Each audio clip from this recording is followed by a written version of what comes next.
We've been talking about doing something against the Mexican drug cartels regarding foreign terrorist organization designation for a decade, since 2012. Senator Kennedy and I are going to join forces. We believe Democrats will be involved to label these organizations as foreign terrorist organizations under U.S. law. Graham would go on to specifically call out 9 Mexican drug cartels that he would like to see get that foreign terrorist organization designation, which is the highest classification the U.S. government can give a non-nation state. ISIS, Al-Qaeda, Islamic Revolutionary Guard, Boko Haram, among others, are some examples. The designation may allow prosecutors to use more laws to go after, for example, Chinese chemical companies and Chinese enterprises for providing what's called material support for a foreign terrorist organization because of their work with cartels.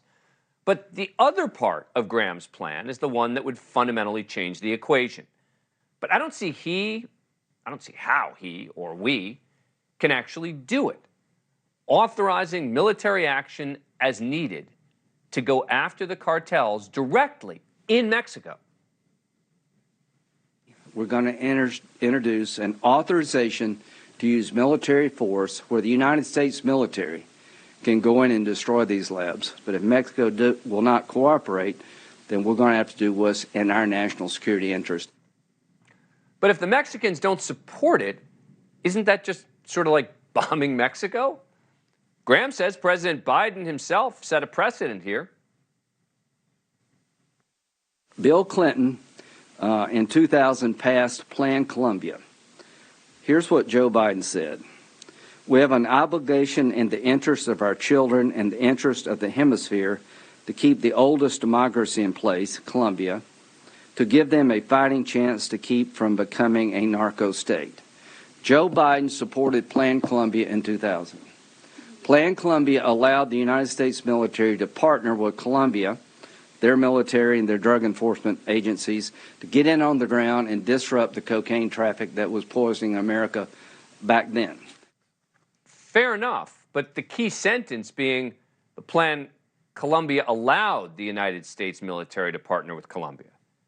We have no indication as of yet as to whether the Mexican government wants the U.S. military on their soil. The White House was asked about it today as well. Would the president consider calling these cartels or naming them terrorist organizations, as some Republicans are calling for?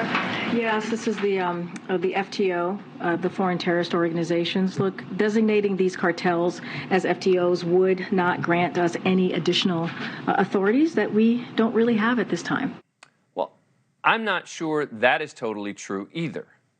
Joining us now to try to sort this out is Javed Ali. He's an associate professor at the Gerald Ford School of Public Policy, served in various national security roles in the Bush, Obama, and Trump administrations, including senior director for counterterrorism at the National Security Council. Thanks very much for coming on the show. Appreciate it.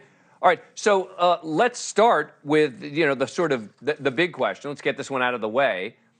U.S. military, any way that they can start going in and taking out cartel leaders?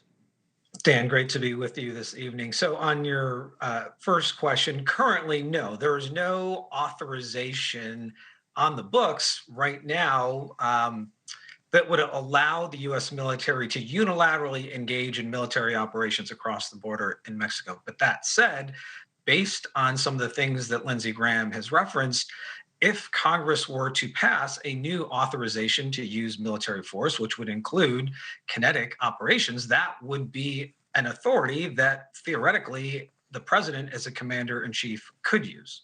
And I would assume, though, that as a practical matter, and now I'm almost asking you to leave the legal and enter the political for a moment, that would potentially be a huge issue with the Mexicans, right? I mean, the Mexicans have been, at least to some degree, our partners in trying to keep the border secure, even though it's clearly not working to some degree, and our partners in trying to find some of these leading cartel folks like El Chapo and others. If we just started going in there without their consent, that could be a real issue, no?